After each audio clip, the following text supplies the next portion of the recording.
Axmed Meyre Makaraan oo ah gudoomiyaha gobolka Shabeellada Dhexe ayaa qurbad joogta Soomaaliyeed meel kasta ay joogaan gaar ahaan jaaliyada Koonfur Afrika ugu baaqay inay maalgashtaan gobolada dalkeena Soomaaliya gaar ahaan gobolka Shabeellada Dhexe oo uu tilmaamay inay imika ka jiraan fursadihii ugu wanaagsanaa sida uu yiri. hadalkan ayuu gudoomiyaha ka sheegay munaasabad ballaaran oo isaga iyo wafdiga la socday loogu sameeyay magaalo xeebeedka Cape Town ee dalkani Koonfur Afrika.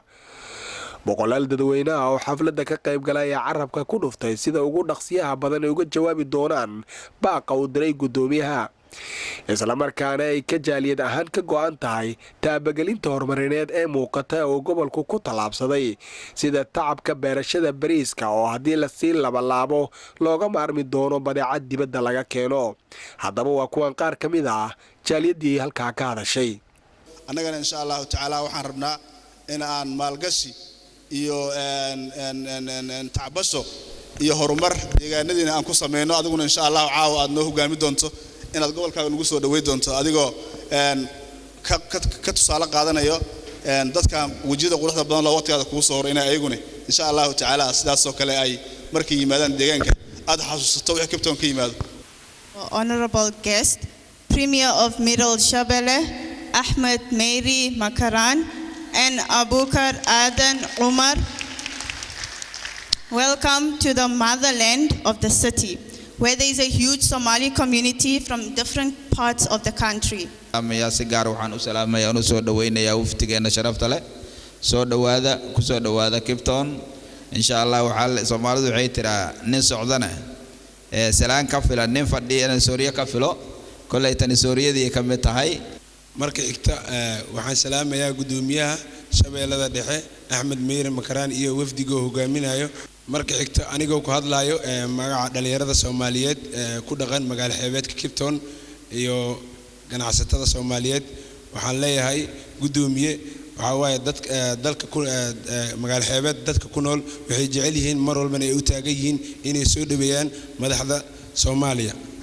waxaan salaamayaa dhammaan jaaliyada Soomaaliyeed ee gobolkan Western Cape, mother of city of South Africa. waxa caawa muhiimadu ay tahay inaan soo dhaweyno walaalkeen gudoomiyaha gobolka Shabeellaha Dhexe iyo wafdigiisa. reer Cape Town waxaa tihiin dadkii soo dhaweeya mar walba siyaasi walba Soomaali ah halkaan ku soo dhaweysaan. Hirshabeellana waxay ka mid tahay siyaasiyiintaas.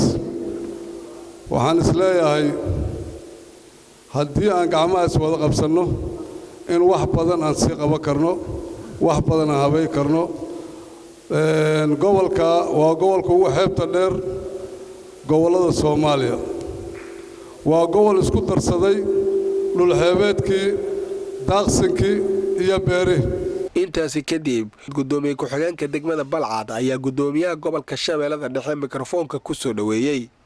bacdal salaan waxaan halkan ka mahad celinayaa soo dhaweynta diiran ee noo sameeyay ee jaaliyada Koonfur Afrika ee noo sameysay ayaa halkan ka mahad celinayaa. waa soo dhaweyn aad iyo aad u qurux badan oo aan aad ugu riyaaqnay oo haday aan wadanka ku naqano mid laga sheekay doonto naqato. waa Soomaali isku xiran. gudoomiyaha gobolka Shabeellaha Dhexe ayaa mataqaanaa garabkayga fadhiyo. bal yatafadal gudoomiye ku soo dhawow. yaasha culimada diinka iyo dhalinyarada iyo waxgaradka iyo ganacsatada haweenka saxaafadda iyo nimankan meeshaan nagu maaweelihaye ee fanaaniinta. السلام عليكم ورحمة الله وبركاته. بعد سلام آديات عاو فرحدة إن لما سوكو بكرو سيدا كموقتو جالية دا كيب تاون وحان دريمينا غارهان كونفور أفريكو إن أي جالية دا كيب تاون ugu horeyso ayaa noo muuqato hoggaankan ay weyso ayadoo qofna aan la soo herin.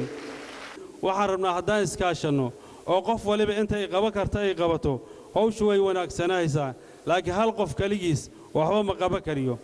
waxaan rabnaa fursadaha ka jira gobolka Shabeellaha Dhexe oo horumarin ku saabsan in la hormarsado inaan hadduu ilaahay yidhaahdo idin tusno noona timaadiin waxaan idin ballan qaadaynaa inaan hadduu ilaahay yidhaahdo dhan kastaba aan maaragtay idinkala shaqayno idinna fududayno laakiin waxaan rabnaa rag guddiya oo idinka idin matelayo inaad soo dirtiin ugu dambeyn waxaa TV-ga caalamiga Somali Cable si gaar ah ula hadlay qabanqaabiyaashii xafladan qiimaha badan oo iyagu u mahadceliyay intii kala qayb qaadatay magacaygu waa Cumar Cabdulla Sheecale anigoo ku hadlaya magaca guddiga qabanqaabada xafladatan waan u mahadcelinaynaa dhammaan inta soo agaasintay xafladan rag ha ahaado dumar ha ahaado dhammaan waan u mahadcelinaynaa aad iyo aad ayay u wanaagsaneed aad iyo aad ayayna u dhacday xafladatan waan u mahadcelinaynaa dhammaan inta hiil iyo hoo ku bixisay la garab istaagtay dhammaan waa mahadsantihiin baan leeyahay Maxamed Axmed Siyaad Somali Cable TV Cape Town Koonfur Afrika